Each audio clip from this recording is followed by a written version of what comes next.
Lalu kata si penginjil, begitulah saudara, kalau engkau mau tahu betapa nikmatnya Tuhan itu, engkau harus mencicipinya sendiri dalam kehidupan kita. Amin. Betul? Jadi kita nggak bisa cuma dengar-dengar. Kita harus mencicipi kebaikan Tuhan itu dalam kehidupan kita. Nah, bicara masalah repentance, judul saya adalah The Real Repentance. Kadang-kadang sebetulnya saya kurang setuju ada kata-kata the real. Kadang-kadang ada bilang the true faith gitu kan ya. The true love. Kenapa sih? Jadi ada kata ditambah-tambahin embel-embel the real dan the true. Karena banyak biasnya. Banyak yang enggak benernya. Betul? Ada cinta yang palsu, ada iman yang palsu. Sehingga kita bilang ini yang the true. Sebetulnya yang palsu itu bukan. Jadi pahamnya maksud saya? Yang palsu itu bukan cinta, saudara. Yang palsu itu bukan iman. Jadi jangan bilang, ini iman yang benar, itu iman yang benar. Itu bukan iman kalau tidak benar. Paham ya? Jadi sebetulnya kita bicara masalah repentance, pertobatan. Banyak sekali saudara kita ini harus bertobat. Terutama yang tadi lagu itu luar biasa. Ku bersuka karenamu. Delight in God. Pelajaran sekolah sahabat minggu ini adalah mengenai bagaimana bisa berbahagia di dalam Tuhan. Saudara tahu mengertinya? Saya selalu bilang, ulang-ulang. Ada satu film, Yip Man. Semua tahu film Yip Man. Luar biasa. Pada waktu Yip Man down karena rumahnya disita oleh tentara Jepang. Dia menjadi miskin, dia harus bekerja, mencari nafkah dengan bekerja kasar. Pada waktu down, istrinya berkata gini, segalanya tidak penting. Yang penting ada kamu. Itu saudara. Itu mengena banget. Itu yang namanya kita bersuka hanya di dalam Tuhan. Semua tidak penting. Amin. Rumah mewah tidak penting, mobil mewah tidak penting. Saya bukan kata kita menjadi hilang, tidak mau bertanggung jawab, jadi hidup orang miskin, menjadi satu beban. Bukan itu maksud saya. Tetapi apapun di dalam hidup kita yang kita miliki dari Tuhan, tidak seberapa penting. Dan jangan itu menjadi dasar alasan kebahagiaan saya dan saudara. Amin. Kita harus bersuka cita bahagia hanya karena ada siapa? Asal ada Tuhan. Yang lain apa? Tidak penting. Ini satu pertobatan yang luar biasa, saudara. Yang kita harus berusaha mencapai titik kehidupan itu. Ya. Jadi saya akan bahas apa itu repentance yang sesungguhnya supaya kita tidak salah mengerti dan kita lebih mengerti dengan seutuhnya.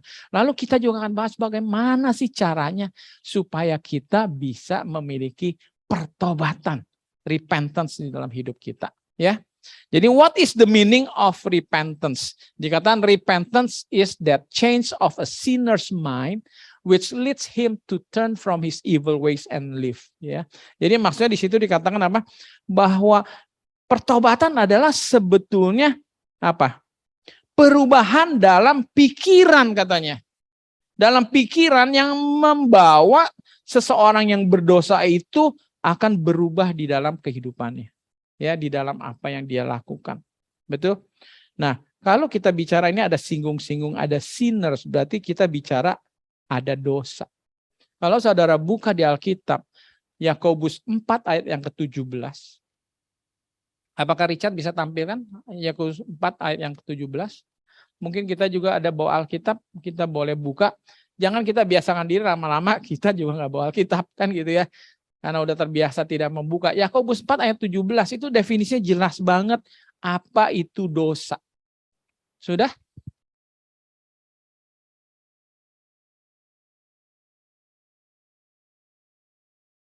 Bisa Richard?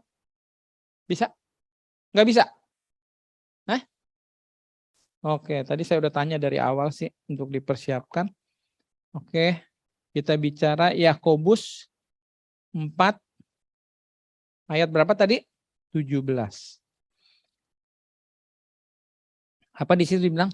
Jadi, jika seorang tahu bagaimana ia harus berbuat baik, tetapi ia tidak melakukannya, ia berdosa. Betul? Jadi dosa itu definisinya adalah kalau kita tahu yang baik, kita tidak lakukan, itu dosa. Baik nggak sih datang kebaktian seperti sekarang? Baik ya. Baik nggak sih baca firman Tuhan? Baik. Jadi kalau kita tidak lakukan sebenarnya itu dosa ya. Jadi betapa berdosanya saya dan saudara ini sebenarnya. Berdosa setiap hari, mungkin setiap menit. Paham ya? Makanya kita sadari bahwa pertobatan itu sangat-sangat kita butuhkan. Dan memang harus kita apa? Harus kita lakukan pertobatan itu. Ya. Jadi pertobatan itu bukan hanya di pikiran saja. Ya. Jadi kalau saudara baca lagi Yakobus 2 ayat yang ke-14 dan seterusnya. Di situ sangat ditegaskan saudara bahwa iman tanpa perbuatan adalah kosong. Betul?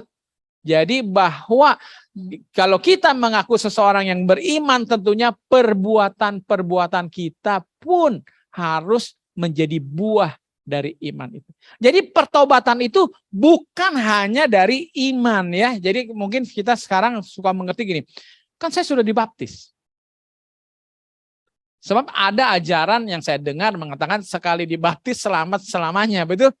Yang penting Anda sudah terima asal iman kepada Tuhan Yesus sebagai Tuhan dan Juru Selamat, selesai. Perbuatan enggak penting. Silahkan mau berbuat apa aja. Berdasarkan firman Tuhan, bahwa kalau kita tahu yang baik tidak melakukannya itu adalah dosa. Dan pertobatan adalah sebetulnya apa sih kalau secara garis besarnya? Berhenti berbuat dosa. Setuju? Ya. Jadi pertobatan itu luar biasa. Bukan cuma perkara saudara dibaptis lalu menjadi orang Kristen. Bukan hanya sejauh itu. Dan kalau saya kasih lihat slide lagi, ini ciri yang mungkin kita juga belum pernah pahami. Bahwa pertobatan itu adalah no turning back. Jadi ada istilah bilang tobat kumat. Enggak, itu berarti belum bertobat saudara. Contoh saya bersaksi, saya kasih contoh. Saya dulu pemakan babi, masih kecil. Ya, sampai umur 14 tahun kali ya. Wah, keluarga saya tahu deh, paling suka saya makanannya babi. Dan saya juga dengar sampai sekarang, oh ada pendeta malah yang ke Kupang bilang, wah ini makanan surga. Saya lihat di YouTube ya, babi dibilang makanan surga. Ada orang, wah pokoknya babi asap semua paling enak, betul? Tapi saudara, sejak saya kenal firman Tuhan bahwa babi itu tidak baik dan Tuhan mengharamkan, saya betul-betul bertobat saudara. Kenapa? Saya dari dulu orang yang pencinta babi. Kalau makan tuh sama babi nomor 1, mesti berapa? 1 kilo, 2 kilo juga habis ibaratnya. Sampai sekarang saya tidak merasa, walaupun dibilang ini nih, walaupun saya pernah merasakan tidak ada nih air liur menetes atau dalam hati, aduh, selaku, aduh pengen deh, cuma takut karena nggak boleh, paham? Pertobatan itu adalah demikian, kita tidak akan kembali lagi. Jadi kalau kita masih di dalam hati masih ingin itu belum bertobat saudara namanya. Jadi supaya kita jelas dulu apa artinya pertobatan. Kalau sudah bertobat, sudah pasti tidak akan lagi mengulangnya dan terbeban. Ya uang, jadi habis nih. Ya. Habis loh uangnya. Nah, kita lanjutkan bahwa not doing, tidak melakukan, bukan berarti kita sudah bertobat. Atau bukan berarti kita sudah tidak berdosa. Ada istilah dokter bilang begini, saya pernah dengar. Tidak sakit belum tentu sehat loh. Jadi jangan bilang, saudara kenapa enggak sakit? Enggak, saya enggak apa-apa. Roger bilang, enggak apa, biasa aja, toto kena stroke mati. Aneh kan? Betul enggak? Ada anak muda enggak kenapa-napa, enggak sakit, main tenis kecapean dan ngasut tidur plek mati. Jadi tidak sakit itu belum tentu tidak sakit itu belum tentu sehat. Tidak berbuat belum tentu tidak berdosa. Saudara pahami? Tidak berbuat berarti saya sudah bertobat. Karena ini ada pengalaman lucu. Saya kan besar pertama mengenal Tuhan dari gereja Advent ya. Dan di gereja Advent itu kan kita banyak sekali pantangannya, tidak boleh ini. Sempat terlepas omongan dari beberapa saudara bilang, enak ya kamu. Ada ngomong ke yang beragama lain ya. Enak ya kalau jadi kamu, nggak kayak kita pantangannya banyak banget. Nah loh saudara, kalau sampai kita mempunyai ungkapan seperti itu, sebetulnya kita bertobat nggak? Sebetulnya cuma masih pengen, cuma takut. Karena kan nggak boleh, nanti dosa masuk neraka. Itu belum bertobat namanya saudara. Apalagi kalau kita bilang begini, ada satu ajaran, enak ya kalau kamu punya istri boleh lebih dari satu. Saya satu doang. Nah coba saudara. Kalau kita ada ungkapan gitu di hati kita, berarti kita belum bertobat menjadi orang Kristen. Betul nggak? Cuma keinginannya itu seperti apa sih? Kayak singa yang lagi dikandangin. Tinggal tunggu waktunya itu. Kandangnya itu rusak, hancur, keluar singanya dan liar. Betul? Ini yang kita harus sama-sama sadari dan berhati-hati. Rupanya kita mesti bedakan, saudara. Kita mungkin nggak tahu bahwa dosa itu tidak sama dengan buah dosa. Apa maksud saya? Pada waktu kita misalnya sebagai istri melihat, wah suami saya ternyata begini. Atau seorang tua melihat, kok anak saya jadi begini. Akhirnya ya, dan maklum karena kita manusia, kita hanya bisa apa? Lihat yang kelihatan. Betul? Hanya Tuhan yang bisa lihat yang tidak kelihatan. Jadi yang saudara harus sadari adalah begini. Dosa itu adalah terjadi sejak detik kita berjalan berpaling dari Tuhan. Jadi maaf ya, misalkan contohnya, kita mungkin, wah kita punya kebiasaan kita nonton pornografi. Tapi kan saya nggak berbuat, saya nggak berselingkuh, betul dong? Istri saya masih satu. Saudara, kita sudah berdosa sebenarnya. Tinggal belum berbuah. Paham maksud saya? Belum berbuah. Tapi kita sudah dalam bahaya. Dan kitab Yakobus katakan hati-hati bahwa setiap orang dicobai oleh keinginannya. Kalau dia bertumbuh terus akhirnya menjadi matang, jadilah itu dosa. Saudara bisa bedakan sekarang. Jadi kita harus hati-hati bukan hanya kepada anak kita, istri dan suami. Kita hati-hati pada diri kita juga. Paham ya? Jadi jangan sampai kita ini sedang membangun sebuah bom waktu yang dimana pada waktunya kita akan ya. Jadi tidak melakukan itu bukan berarti apa? Bukan berarti kita sudah bertobat. Ini ada ilustrasi bagus mengenai ayatnya di Matius 20 ayat 1 sampai 16. Perumpamaan tentang pekerja di kebun anggur. Kalau saudara baca, ini kisah bagaimana seorang pemilik kebun lalu mempekerjakan pekerja, karyawan, harian kelihatannya tuh ya, bukan buruh tetap, untuk bekerja di kebun anggurnya. Dan dikatakan bahwa dia akan memberikan upah satu hari katakanlah sekian, ya, sekian rupiah. Dan mulailah ceritanya ada yang datang pagi-pagi benar. Ada yang datang rupanya sudah menjelang habis waktu kerja. Jadi kalau kita bilang kerja jam 8 sampai jam 5, Reno datang jam 8. Romeo datangnya jam 4. Ya kan? Mungkin di sini ada lagi. Theo datangnya jam 4.59. Coba bayangkan. Udah hampir game jam 5. Betul nggak? Jadi kerja cuma semenit. Paham? Dan dalam cerita ini selesai jam 5. Semua pekerja dibagi upahnya. Dan saudara terkejut, upahnya sama besar. Bisa lihat? Upahnya sama besar. Kita kalau berpikir secara ukuran manusia dunia, pantas. Kalau kita bilang itu tidak adil. Betul? Pantas.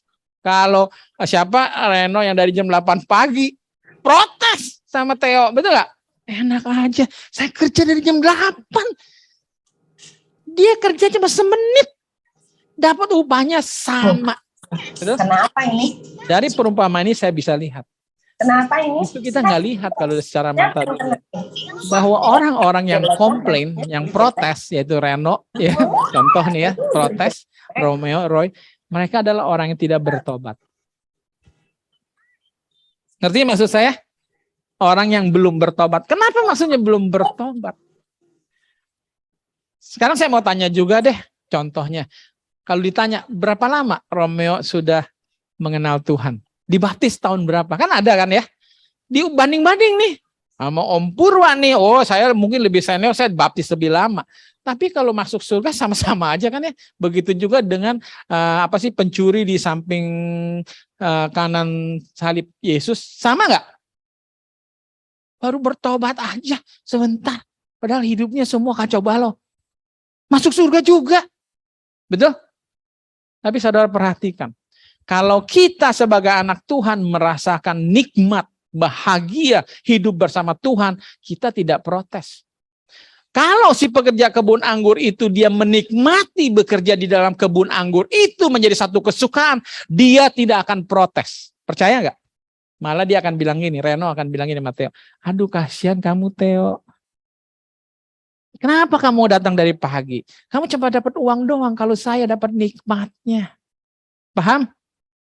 Saya kenal, sempat mengobrol dengan pemilik kebun, bercengkrama dengan sesama pekerja, merasakan sinar matahari pagi, udara yang segar, dan segala macam. Saudara bayangkan. Jadi tidak melakukan itu bukan berarti kita sudah bertobat.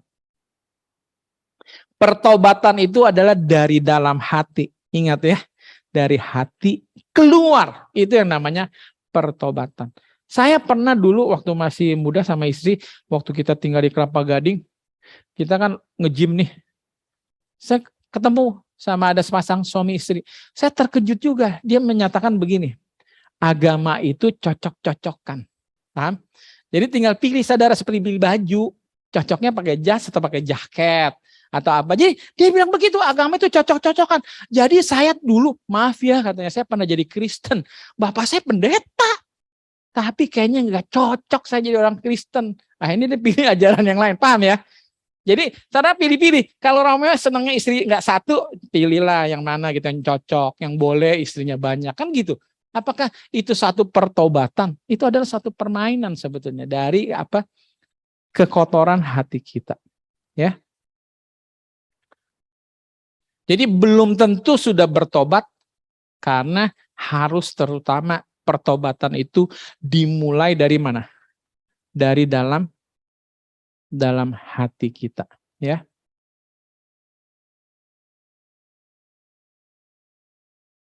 Masih sama saya? Masih ya? Masih konsentrasi ya? Nah, ini sekarang bagus juga. Jadi bahwa ini saya bikin table of repentance. Jadi kayak macam daftar gitu. Apa sih daftar pertobatan? Tadi saya katakan semua sisi kehidupan kita perlu pertobatan. Jadi selama ini saya juga berpikir bahwa pertobatan itu hanya perkara rohani. Ya. Bahwa kalau saya sudah terima Tuhan Yesus sebagai juru selamat saya sudah bertobat. Ternyata tidak demikian yang Tuhan kehendaki. Bahwa pertobatan itu adalah menyeluruh seluruh segi kehidupan saya dan saudara. Ya. Jadi pertobatan itu adalah setiap detik dimanapun dan kapanpun kita apa? Kita berada.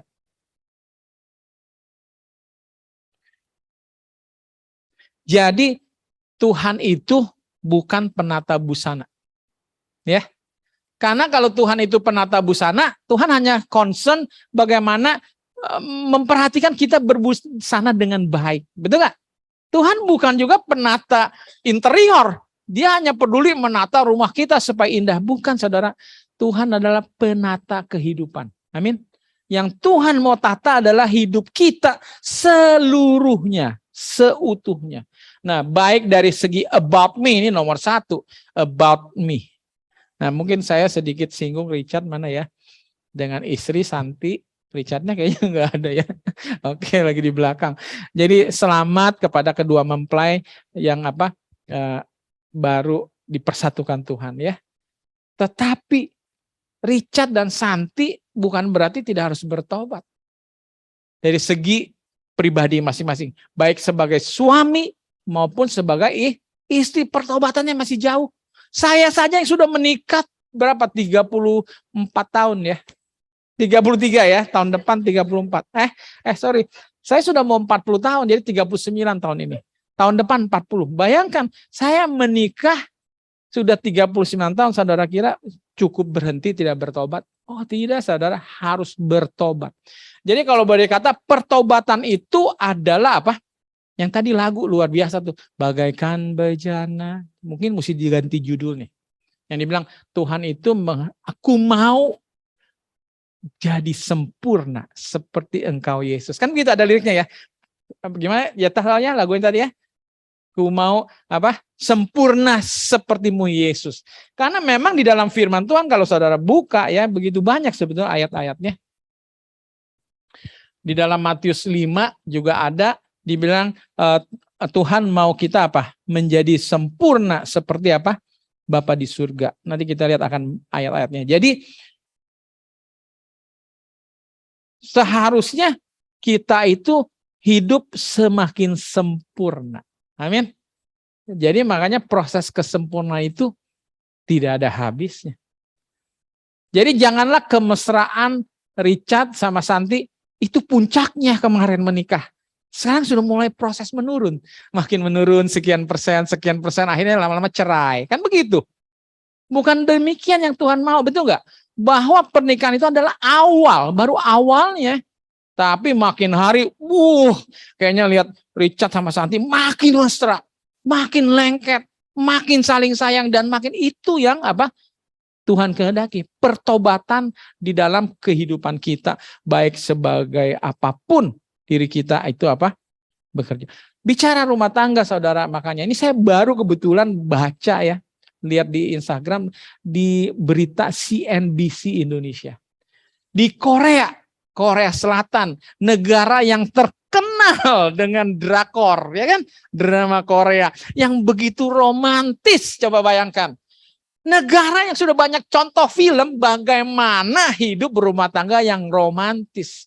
Tapi survei membuktikan baru-baru ini, 1/3 dari keluarga di Korea Selatan cerai. Jadi semua hidupnya sendiri. Kurang lebih ada 6 juta sekian rumah tangga. Dan menyeramkannya lagi, banyak yang ditemukan mati. Mati bunuh diri lah, mati gimana, karena kesepian. Coba saudara.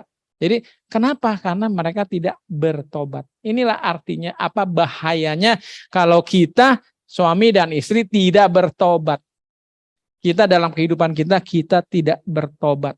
Akibatnya bisa dilihat sendiri. Yang tadi saya bilang, dosa itu terus bertumbuh sampai berbuah, ya. Nah, lalu dari sisi apa lagi?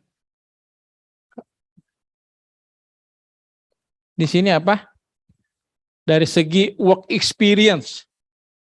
Kita juga jadi anak-anak Tuhan harus jangan bekerja dengan penuh sungutan, tahu? Sungut, komplain. Kerja complaining. Hidup penuh komplain. Aduh, stres. Kenapa sih hidup saya cuma baru mencapai setitik ini? Lihat ke kiri, lihat ke kanan. Kok dia lebih ya? Apalagi adanya sosmed. Aduh, gampang banget dah. Kita baru beli tas baru, merek ini, harga sekian. Lihat di Instagram, ada yang tasnya lebih mahal dari kita. Baru kita beli mobil baru, ya kan? Paham? Jadi seringkali kita tidak bertobat di dalam bersyukur kepada Tuhan dengan apa yang Tuhan sudah berikan dan kita miliki. Kita selalu tidak puas. Lalu lihat kiri dan kanan terus. Betul gak? Jadi kita harus bertobat di dalam hidup kita, keseharian, di dalam pekerjaan dan segala macam. Harus syukuri, harus bersuka cita. Harus Tuhan bilang, lakukanlah segala sesuatu seperti yang kau lakukan untuk Tuhan. Jadi jangan kita menjadi seorang karyawan, ada bos, langsung, nggak ada bos. Tidur gini kan, betul gak? Nah itu harus betul-betul kita juga bertobat. Lalu dari sisi apa? Visi misi. Nah ini juga penting. Saya sering khotbahkan ini bahwa kita harus menyelaraskan visi dan misi kita dengan kehendak Tuhan. Ini penting banget pertobatan. Kalau enggak, saudara akan pergi mengambil keputusan ke jalan yang semakin jauh dan bukan kehendak Tuhan. Akhirnya sampai di jalan buntu, baru orang Sunda bilang, nyaho kamu. Gitu ya kalau yang ngerti bahasa Sunda. Baru tahu kamu setelah sampai di ujung buntu, aduh mentok. Kok hidup jadi tambah kacau? Kenapa? Karena kita tidak mau bertobat, menyamakan visi misi dalam segala hal ya, bukan hanya dalam segi bisnis, termasuk dalam mencari pasangan hidup. Hati-hati. Saya bukan nakut-nakutin. Saya sih memang bersyukur banget. Saya orang yang paling beruntung, saudara. Saudara lihat di sini adalah orang yang paling bersyukur. Bisa jatuh cinta, dapat pacar dari umur 16 tahun, menikah umur 20 tahun. Sampai sekarang kami cinta pertama, sangat berbahagia. Kira-kira berbahagia enggak? Amin, ya kan? Jadi saya tuh sangat beruntung, ya dah. Tapi saya tidak mau keuntungan saya hanya saya sendiri. Saya mau semua anak muda di sini pun berhati-hati, saudara, di dalam apa? Memilih pasangan hidup supaya di dalam pertobatan kita ikut visi misi Tuhan, kita tidak akan menjadi apa ya, hidupnya jadi neraka gitu ya kalau penuh dengan apa permasalahan. Portfolio kita, apa nggak penting anak Tuhan punya portfolio? Jadi jangan cuma pikir, wah urusan rohani aja, yang penting, wih gile lu dia, kalau kebaktian datang terus gini, tapi portfolionya kerja di mana? Nganggur, sekolah nggak pernah lulus, portfolionya jelek. Itu bukan kehendak Tuhan, saudara. Ya, Tuhan itu mau kita betul-betul berprestasi dalam semua segi. Jadi ibaratnya tidak ada cacat celah kalau kita lihat, wah pinter, rajin, wah segala macam gitu. Jadi jangan pernah berpikir bahwa Tuhan mau kita jadi orang bokeh ya. Jangan saudara, sebab ada yang salah penanaman dari mungkin pendeta atau apa sehingga umat-umat muda, anak muda yang pikir gini, saya takut kaya. Saya ngalamin, saya pernah tanya. Waktu saya mengajar di dalam satu lingkungan anak muda, saya tanya, saya sengaja pengen tanya gitu. Padahal saya nggak berharap ada jawaban. Siapa yang takut kaya? Angkat tangan saudara. Kaget. Setelah selesai saya ada sempat tanya sama dia, bagaimana kita takut kaya? Mungkin kalau udah ditanamkan, oh harta itu jahat dan segala macam. Oh susah orang kaya masuk dalam kerajaan surga, hati-hati. Kalau memang Tuhan mau kita menjadi seperti Salomo, jadilah itu saudara. Ya, yang penting visi misi kita sesuai kehendak Tuhan. It doesn't matter gitu. Jadi jangan kita mengecil-ngecilkan sesuatu yang sebetulnya bisa mencapai kepada puncaknya. Personal skills juga demikian. Kita harus selalu tingkatkan, kita harus lebih pintar, lebih hebat setiap hari daripada kemarin. Jangan hidup itu monoton begitu-begitu saja. Itu kehendak Tuhan, kita harus bertumbuh terus, harus growing ya. Itu juga adalah bagian dari pertobatan. Di dalam konteks ya bagaimana kita juga penting baik dengan semua orang. Ya, kita punya konteks makin bertambah kan gitu kan. Kalau orang yang eksklusif kontaknya cuma mamahnya, ya kan, papahnya, cicinya, kokonya, udah nggak banyak teman. Begitu deh kontak berapa? 7, ya kan, atau 5. Jadi kita pun harus bertobat di dalam menjadi makhluk sosial yang betul-betul disenangi, menjadi sumber berkat, sumber penghiburan, kekuatan bagi banyak orang. Jadi saudara, saya mau tekankan kita perlu persadari sekarang bahwa pertobatan itu bukan hanya semata perkara rohani saja. Ya, itu yang saya sadari. Pertobatan itu semua sisi kehidupan kita harus banyak bertobat. Ya. Sebagai profesi peran kita, about me, sebagai suami, sebagai istri, sebagai anak, sebagai bos, sebagai karyawan, dalam segala hal secara pribadi punya skill dan segala macam visi. Jadi betul-betul seutuhnya. Itu yang makanya Tuhan bilang, hendaklah engkau sempurna seperti Bapamu di surga. Saya semakin mengerti maksudnya sempurna. Ya dah, sempurna itu bukan hal yang absolut, saudara. Kalau anak kita masih kecil, dia sudah melakukan semaksimal yang dia bisa angkat, dia udah sempurna. Jadi jangan saudara menggunakan tolok ukur sempurna, orang yang sudah gede ototnya kayak Aderai gitu, bisa angkat gitu, anak kita udah bisa angkat yang semaksimumnya, sebenarnya lebih daripada Aderai punya maksimum dia mau angkat, kita bilang belum sempurna. Tidak demikian. Jadi Tuhan maunya adalah be the best. Ya, do your best. And God will do the rest. Jadi ini yang saya mau kita sadari bahwa repentance itu menyangkut segala sisi hidup kita. Lalu yang menjadi pertanyaan juga kita harus sadari bahwa repentance itu it's a lifetime. It's an unending process. Itu yang kita mesti sadari. Selama kita hidup, kita harus selalu bertobat berarti. Betul? Itu makanya kalau kita katakan kita memang selalu orang yang berdosa. Karena memang kita harus selalu bertumbuh, kita harus selalu memperbaiki seluruh sisi kehidupan kita. Jadi it's a lifetime unending process of perfection in every aspect of life for the benefits of kita juga. Jadi kembali lagi, siapa sih yang menikmatinya?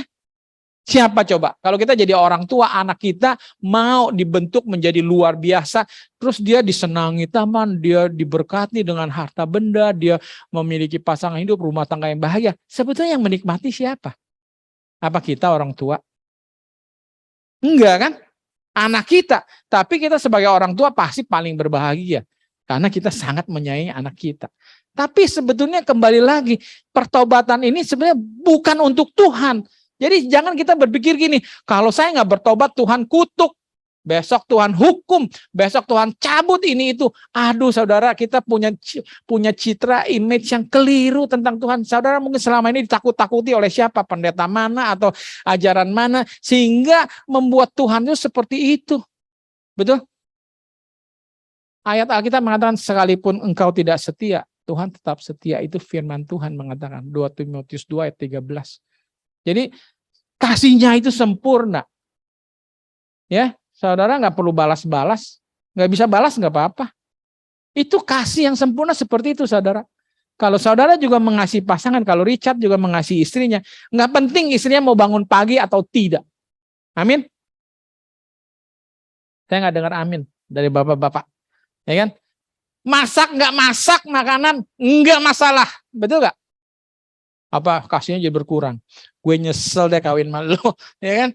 Nah, kalau ditanya, kenapa kamu kawin? Iya dong, karena bayar pembantu mahal. Aduh, cilaka deh saya kalau dengar suami ngomong begitu. Alasan kenapa mau menikah? Karena kalau bayar pembantu mahal, Des, ya kan? Kan kalau istri kan murah, nggak perlu bayar karena dia melayani kita. Aduh, cilaka, nggak bertobat banget itu. Itu perlu bertobat itu suami yang berpikir seperti itu, ya kan? Jadi semuanya itu adalah untuk kebaikan kita. Ini yang luar biasa. Di dalam 1 Korintus 15 ayat 31, sayang di dalam bahasa terjemahan Alkitab bahasa Indonesia tidak ada perkataan itu. Hanya di dalam bahasa Inggris King James Version atau apa, ada statement, I die daily. Luar biasa. Rasul Paulus mengatakan, saya mati setiap hari. Saudara pernah dengar itu? Mati setiap hari. Apa maksudnya mati setiap hari, saudara? Seperti simbol baptisan, manusia yang lama sudah berlalu, yang hidup manusia baru. Pengertiannya I die daily apa? Berarti every day I become a new person, a better person than yesterday. Betul? Kira-kira begitu nggak statementnya? Nah itu yang Tuhan mau di dalam pertobatan. Saudara harus berusaha, harus mau mempunyai keinginan, dan Tuhan akan menyertai. Kita mau apa? Be better every day di dalam segala sisi kehidupan kita. Apakah kita jadi graphic designer, apakah jadi fotografer, jangan begitu-begitu aja, nggak bertumbuh skillnya. Itu juga akhirnya merugikan diri sendiri. Zaman berubah, tantangan kompetisi begitu besar. Dulu kita rame, kok sekarang jadi sepi ya. Bisa usaha jadi bangkrut kalau tidak berinovasi, betul nggak? Paham ya? Jadi inovasi itu it's not a sin, itu bukan perkara dunia, itu perkara yang Tuhan kehendaki dalam hidup saya dan saudara sebagai anak Tuhan. Ya. Jadi di dalam Matius 5:48 juga dibilang apa? Karena itu haruslah kamu sempurna, sama seperti Bapamu yang di surga adalah sempurna. Itu jelas banget. Jadi sejauh ini kita sudah mengerti dulu tujuan repentance adalah sebuah proses supaya saya dan saudara menjadi anak Tuhan yang sempurna. Dan kesempurnaan itu tidak dosa. Bukan sesuatu ambisi, keserakahan dan segala macam. Karena memang itu yang Tuhan kehendaki. Ya. Nah kita sekarang bahas bagaimana supaya kita bisa bertobat di dalam hidup kita ini. Supaya kita bisa bertambah-tambah sempurna setiap hari dalam hidup kita. Pertama adalah tidak lain adalah be humble. Ini ada ilustrasi lucu ya. Saya kasih keterangan aja. Actually you are just a cat. But you think as a lion. Itu yang mungkin motivator akan bilang begitu. Kalau motivator begitu ya kan. Kamu domba, tapi jangan masa domba. Kamu itu macan singa. Tapi kalau nggak dibekali dengan segalanya itu omong kosong. Itu namanya orang takabur. Betul nggak? Orang yang sombong. Tapi kita jangan menjadi sombong. Sebenarnya kita orang yang ya banyak kekurangan dan kelemahan. Tapi merasa udah sempurna. Kayaknya saya sudah nggak perlu lagi Wah, kita sudah cukup, sudah siap, sudah hebat, sudah sempurna, tidak ada yang kurang. Dan kita akhirnya tidak bisa terima saran dan kritikan. Tuhan bilang tinggi hati adalah awal kejatuhan. Dan tinggi hati di kitab Amsal bilang itu adalah satu kekejian. Aduh ngeri. Ada 7 kekejian katanya kan. Salah satunya adalah tinggi hati. Jadi tinggi hati itu kekejian bagi Tuhan. Karena jatuhnya Lucifer itu karena apa? Ketinggian hati. Jadi nomor 1 dikatakan kita harus humble. Dari diri kita yang harus bisa apa?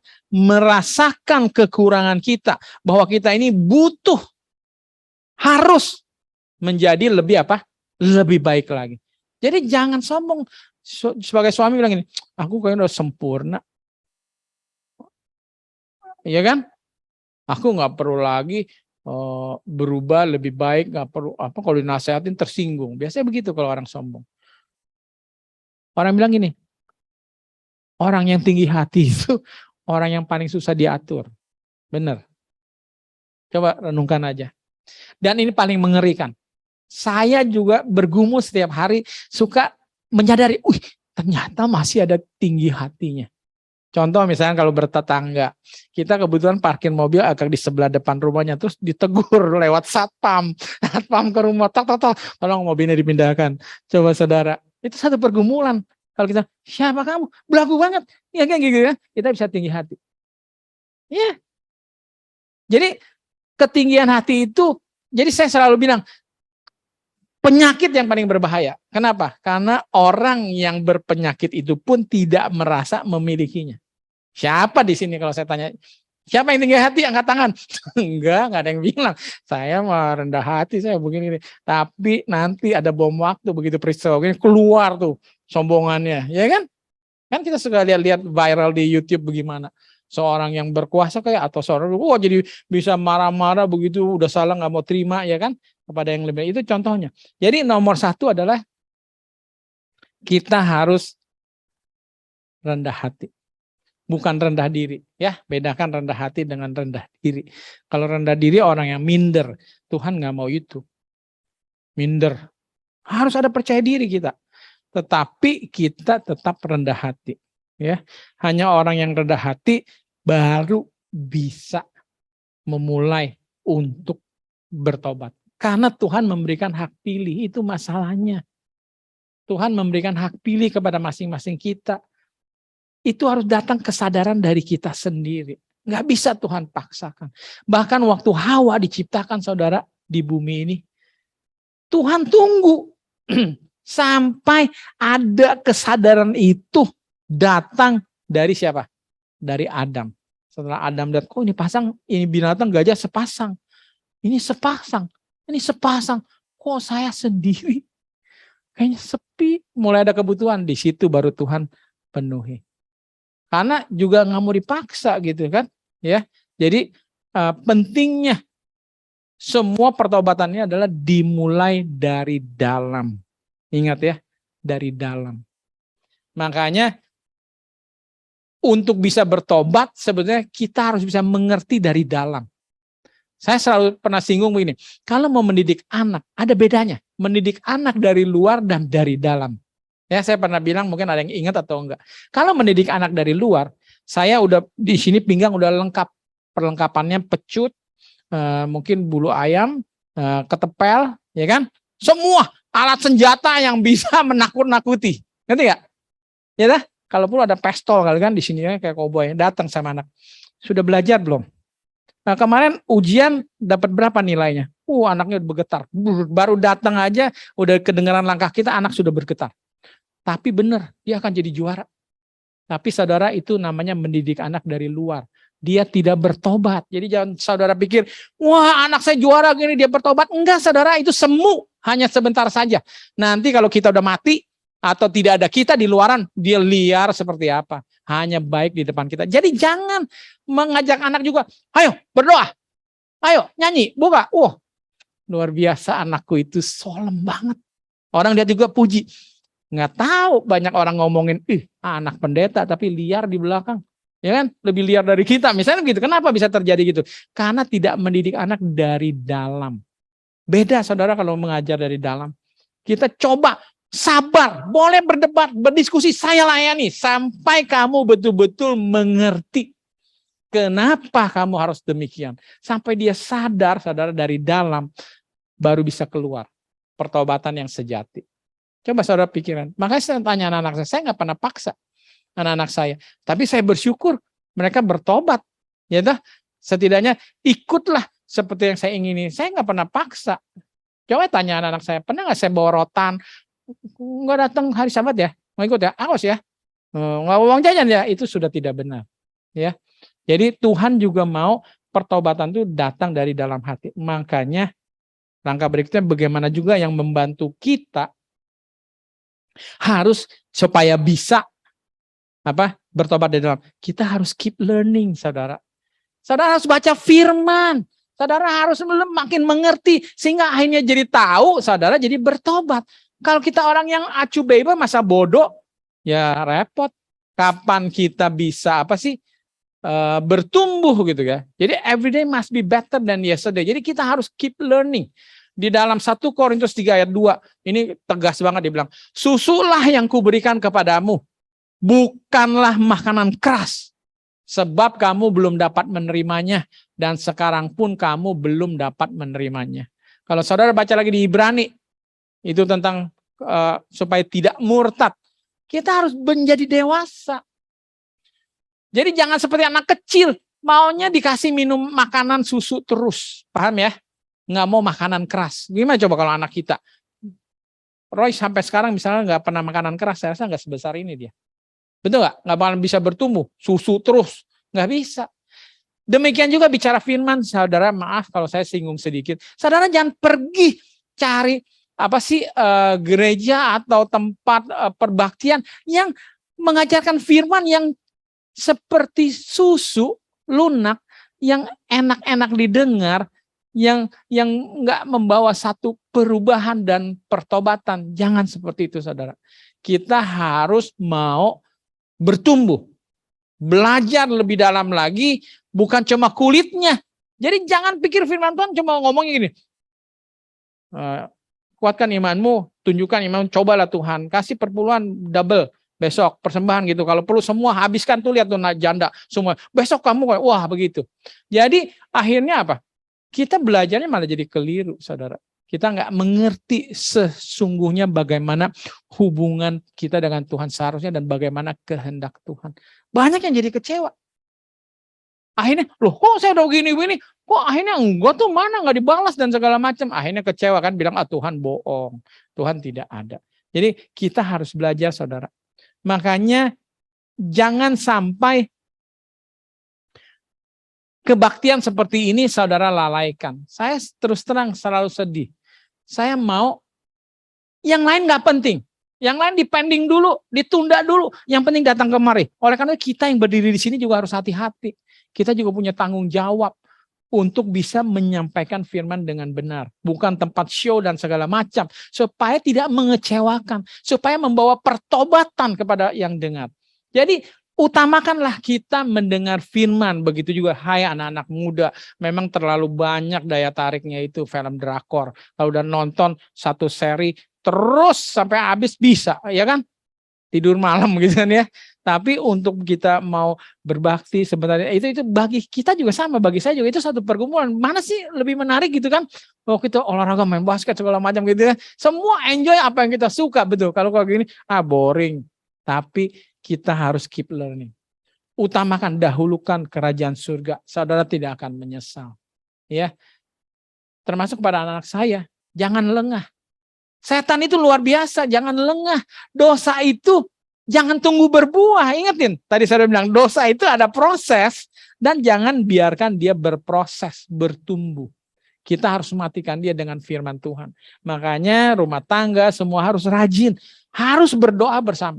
Jadi jangan dengar nasihat di dunia bilang gini, supaya mesra harus sering meluangkan waktu bersama. Iya, meluangkan waktu bersama tapi semuanya entertainment. Tidak benar, saudara. Sama-sama ke disko katanya. Cerai juga. Padahal saya sama-sama ke disko. Gue bukan begitu. Iya. Satu dari kanan lihat ada yang lebih cantik, satu dari kiri ada yang lebih ganteng. Jadi yang maksudnya meluangkan waktu bersama adalah bersama Tuhan, saudara. Jadi harus ada mesbah keluarga, berdoa bersama suami istri, belajar firman itu harus, ya, supaya kita bisa bertobat. Oke. Lalu yang berikutnya, oke. Bagaimana cara yang kedua? Kita butuh kekuatan. Memang kita sudah dimerdekakan oleh Tuhan, tetapi daging itu lemah, ya.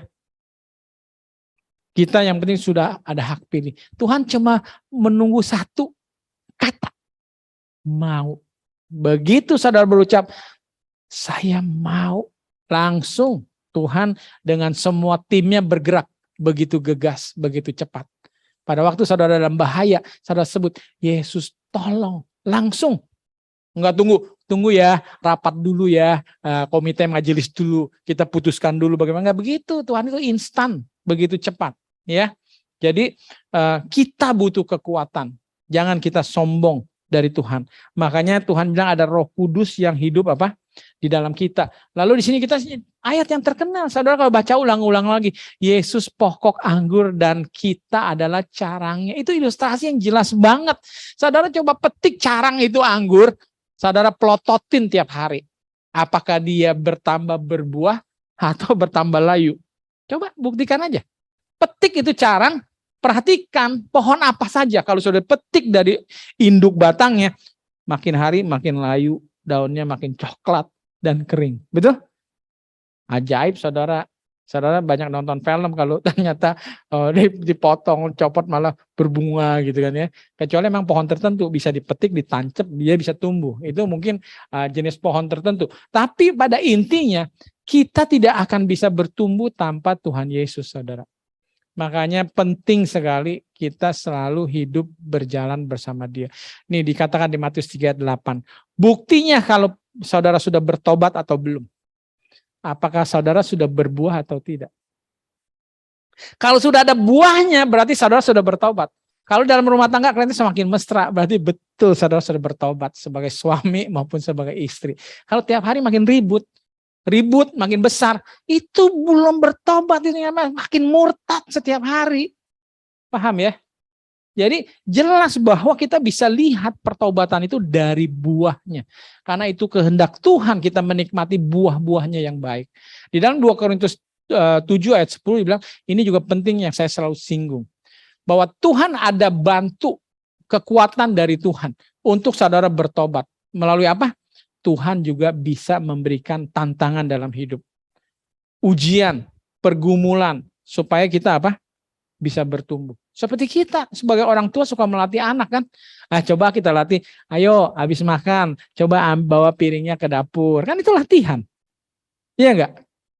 Seperti itu Tuhan juga kita bisa bedakan apakah kesukaran tantangan yang kita alami dalam hidup ini adalah berasal dari Tuhan atau tidak. Tergantung dari apakah itu membawa pertobatan atau tidak. Jadi kalau anak kita mengalami problem tetapi dia jadi bertobat, jadi banyak kesadaran, saudara syukuri. Karena itu campur tangan Tuhan. Tapi kalau sambil semakin menjauh mengutuk Tuhan dan semuanya makin berontak sama orang tua, itu bukan dari Tuhan. Itu karena hasil buah dari perbuatannya sendiri. Jadi terbukti bahwa kita harus bekerja sama. It needs a collaboration between you and God. Ya. Ini ada 2 slide terakhir, tapi juga sangat penting. Saya mau singgung, kira-kira berarti repentance itu banyak segi kan? Semua segi kehidupan kita harus repent. Ya dah, harus bertobat, harus semakin baik dan sempurna.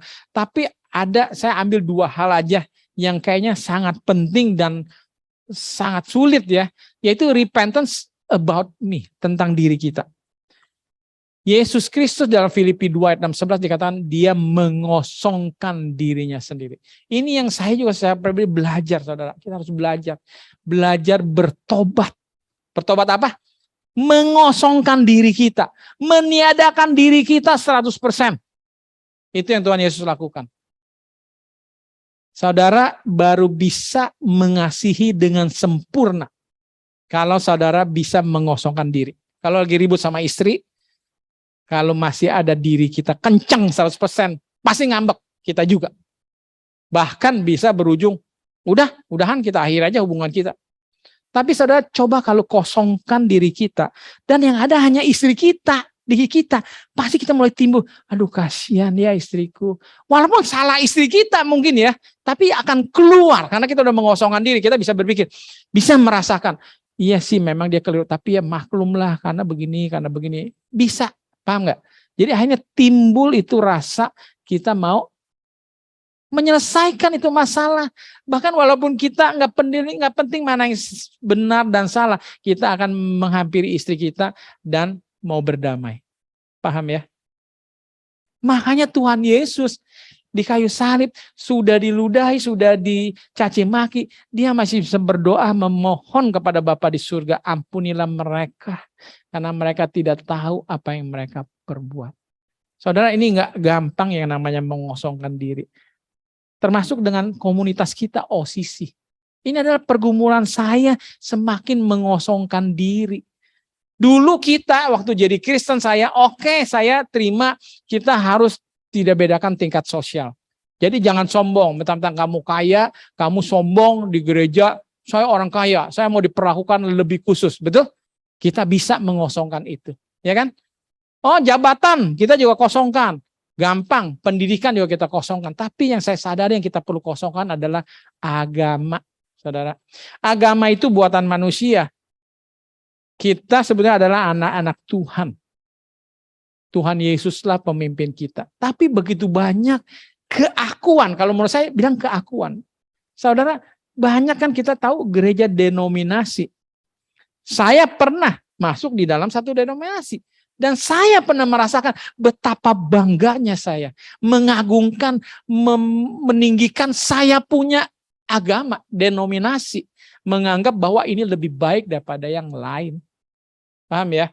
Tapi kita harus bertobat, saudara, anak-anak Tuhan harus bertobat. Yang penting kita adalah satu di dalam Kristus. Firman Tuhan jelas loh, Rasul Paulus katakan, kita satu tubuh.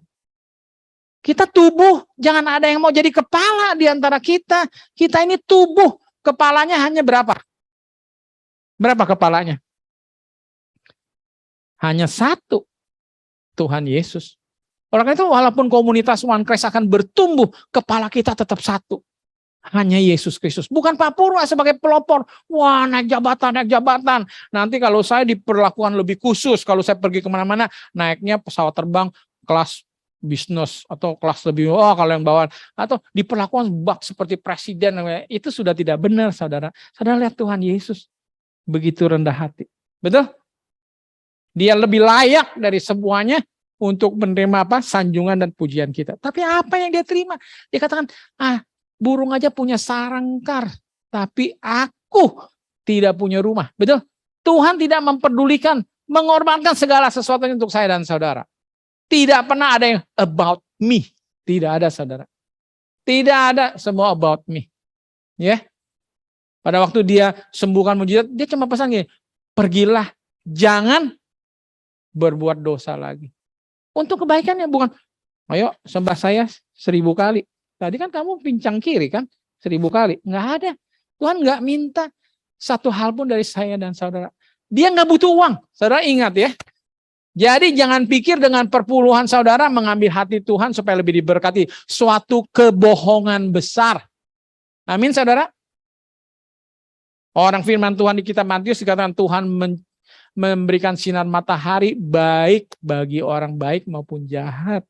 Jadi jangan pikir gini, kalau dia bukan orang Kristen, dia tanam pohon mangga, nggak pernah tumbuh jadi pohon mangga. Itu bohong, saudara. Semua melakukan hal yang benar, dia akan menuai juga yang benar. Itu hukum yang luar biasa. Ya, kalau kita memang mau membantu pelayanan Tuhan, itu harus dari karena kekosongan diri kita. Bisa dimengerti ya? Karena keakuan kita sudah hilang. Kalau semuanya karena keakuan, itu tidak benar, saudara. Kenapa saya melakukan pelayanan sekarang ini? Karena supaya aku, kan gitu. Supaya aku lebih diberkati bisnisnya, gitu kan ya. Kenapa saudara membawa persembahan perpuluhan ke gereja? Supaya aku terus. Saudara keliru banget. Ini kita perlu bertobat about me. Semuanya harus karena Tuhan. Karena aku mengasihi sesamaku manusia yang Tuhan. Jadi it's not about me. It's about God and others. Betul? Amin saudara. Ini nggak gampang memang, ini pertobatan yang kita mesti sama-sama sadari. Saya senang ketemu pelan-pelan, kayak kemarin juga ada lagi guru Injilnya dari Tian, dari sejak kecil kita bincang-bincang, ternyata kita satu visi misi. Sudah waktunya saudara Tuhan Yesus mau datang. Kita harus bertobat. Dan semua harus disadarkan dari lenaan, buayan, atau saya nggak tahu obat bius atau apa yang terjadi. Paham ya? Datang ke gereja, maaf, bukan tujuannya to worship God. But it's about me. Karena saya ke gereja senang banget, happy, terhibur, paham ya? Jadi maaf kalau saya bilang pergi ke gereja sebenarnya sama seperti pergi cari entertainment, betul nggak? Sekarang orang pilih-pilih gitu, ya. Oh, gereja mana yang kayaknya saya merasa lebih gimana, lebih ke emosional. Sebetulnya kita datang ke gereja seperti ini adalah untuk mencari Tuhan, supaya kita bertumbuh. Makanya saya bilang sama Tian, sama tim kita nggak penting harus rame, paham ya? Itu bukan tujuan kita, karena maaf, sempat kita bincang-bincang apa? Bahwa gereja itu sekarang di mana-mana sudah seperti bisnis. Kenapa saya bilang bisnis? Bisnis itu nomor satu, semua kebijakannya adalah customer oriented. Saudara setuju nggak? Coba bicara sama semua ahli bisnis, semua pasti tujuannya adalah customer first. Udah pasti. Baca saya buku juga semuanya customer first. Atau employee first. Pokoknya ibaratnya adalah untuk manusia. Jadi kita harus lihat. Kalau customer sukanya A, misalkan produsen mobil, lalu disurvei. Katanya semua customer senangnya mobilnya kalau bisa begini-begini, pasti diikuti. Tidak ada dunia bisnis yang tidak mau mengikuti kehendak customer. Setuju nggak? Tapi pelayanan Tuhan tidak boleh komersil seperti dunia seperti itu. Menyesuaikan apa yang mau anak-anak muda yang datang ke dalam pelayanan. Mereka senangnya, wah jingkrak-jingkrak, senangnya pakai lampu blatch, seperti disco, pakai dry ice, atau nanti pakai, udah saya dengar pakai penari latar. Lama-lama saudara akan meningkat. Karena semakin itu keinginan semakin brutal, nanti bisa semi-semi telanjang. Mungkin, maaf kata saya bilang. Jadi ingat bahwa kita harus sadari pelayanan ini adalah untuk Tuhan, bukan it's about me. Ini yang kita harus bertobat, dan satu beban buat kita sebenarnya harus menyadarkan anak-anak muda ya di dalam berbakti sebenarnya. Nah, ini yang terakhir. Ini saya baru menyadari. Ayat di dalam Alkitab mengatakan karena makin bertambahnya kedurhakaan, maka kasih kebanyakan orang akan menjadi dingin. Tuhan Yesus juga bilang, kamu adalah garam dunia. Jika garam itu menjadi tawar, dengan apakah ia diasinkan? Tidak ada lagi gunanya selain dibuang dan diinjak orang. Apa sih yang saya kasih judul salt neutralizer? Jadi rupanya ada obat yang diciptakan untuk bisa membuat tawar air laut yang asin. Jadi layak diminum, betul? Tapi jangan kita anak Tuhan menjadi penawar garam. Dalam arti apa menjadi penawar garam? Saudara menjadi batu sandungan, gantinya menjadi terang, menjadi teladan. Paham? Saya juga pergumulan mengalami. Bagaimana awalnya saya dirikan usaha, saya sangat sayang sama karyawan-karyawati. Menganggap tuh seperti bekerja itu seumur hidup kita akan sama-sama berjuang. Sebenarnya ada budayanya bangsa Jepang seperti itu. Akio Morita, salah satu founder dari Sony, saya baca kisahnya pada waktu dia pergi ke Amerika, pada waktu perusahaan di Amerika mau license atau mau beli produknya dia Walkman, tahu kan, terkenal dulu Walkman, Sony Walkman. Siapa di sini? Mungkin anak muda udah nggak tahu Walkman ya kan? Jangan, kita tuh masih ada Walkman ya, Des ya, kaset Sony. Jadi dia datang ke Amerika, lalu diminta sama si perusahaan di Amerika, tolong dong kasih perhitungan proposal. Kalau saya pesan kamu 10.000 berapa? 100.000 berapa? 1 juta berapa? Kan kurang lebih begitu namanya orang pesan barang. Tapi saudara, si pebisnis itu kaget benar-benar pada waktu lihat proposalnya. Kamu gila ya? Tahu nggak kenapa gila? Kok saya pesan makin banyak, harganya makin tinggi? Paham? Gila nggak itu? Waras nggak? Seharusnya di mana-mana semua itu kalau pesan lebih banyak, lebih turun nggak sih harganya? Akhirnya si Akio ini menjelaskan, begini masalahnya, ya kan? Kenapa jadi lebih mahal dengan lebih banyak? Karena budaya di Jepang, kami itu kalau sudah meng-hire seseorang harus meng-hire-nya sampai mati, bahkan sampai turunannya juga harus otomatis di-hire. Jadi saya harus mempertimbangkan, kalau order kamu cuma sekali saja, kamu memang sekali saja 1 juta gitu, setelah nggak order kan? Tapi kamu tahu nggak dampaknya? Yang saya mesti hire jumlah pegawai untuk memenuhi 1 juta ini, saya nggak bisa pecat begitu saja. Itu budaya Jepang luar biasa. Saya nggak tahu kalau sekarang masih berlaku atau enggak. Ya, tapi maksud saya kembali adalah saya berharap demikian tadi sama karyawan-karyawati. Istri saya sebagai saksi. Saya ulang tahun hampir setiap kali bersama karyawan. Saya sampai suapinin kue. Paham ya? Tapi pada waktu terguncang gitu, semua kabur saudara. Seperti waktu Tuhan Yesus kan ya. Semua kemana ya? Semua menyelamatkan diri. Di situ saya belajar. Tapi ada hikmahnya. Bahwa saya belajar hanya 1 orang yang bisa setia sama saya yang paling saya harapkan. Yang bisa saya harapkan. Tahu siapa? Istri saya saja saudara. Yang akan stay bersama saya no matter what. Amin. Itu adalah satu pengalaman di mana saya sedang ditawarkan. Dari garam yang asin, saudara, saya ditawarkan karena batu sandungan yang terjadi. Tapi saya disadarkan. Saya tidak bisa anggap semua orang sama. Oke, ada karyawan yang tidak setia. Tapi bukan berarti semua tidak setia. Sehingga saya menjadi dingin. Paham ya? Jadi saya tidak lagi mau mengasihi. Jangan sampai seperti itu. Dan terlebih adalah, saudara, ampun saya minta, jangan saya dan kita semua menjadi penawar garam itu. Kita yang hidupnya hantam kromo, banyak mengecewakan hati orang, sehingga dia yang harusnya menjadi garam yang asin, jadi tawar karena saya dan saudara. Ini yang kita mesti wanti-wanti, kita harus hati-hati saudara. Bukan hanya dari sisi Tuhan bilang, kita yang jangan tawar, tapi kita jangan jadi penawar saudara. Ada firman Tuhan mengatakan, janganlah engkau menjadi batu sandungan. Amin saudara. Jadi biarlah firman Tuhan sekarang ini, saya sudah bahas cukup lebih dari jam 12 mengenai pertobatan. Kita menyadari pertobatan itu semua sisi. Ya, kita harus bertobat, harus rendah hati, harus keep learning, belajar, dan harus minta kekuatan dari Tuhan. Dan terutama, mari kita bertobat, jangan selalu about me. Mari kita belajar mulai mengosongkan diri kita. Sehingga Tuhan bilang, biarlah engkau saling melayani. Menganggap satu dengan lain lebih penting. Betul nggak? Lebih berharga. Kenapa? Karena kita mengosongkan diri kita. Dan mari mulai hari ini kita menjadi pengasin garam. Amin. Ya, mungkin slide berikut cuma undangan saja saudara. Mana ya? Kok hilang? Oke, ada gangguan ya. Nah, slide-nya nggak ada.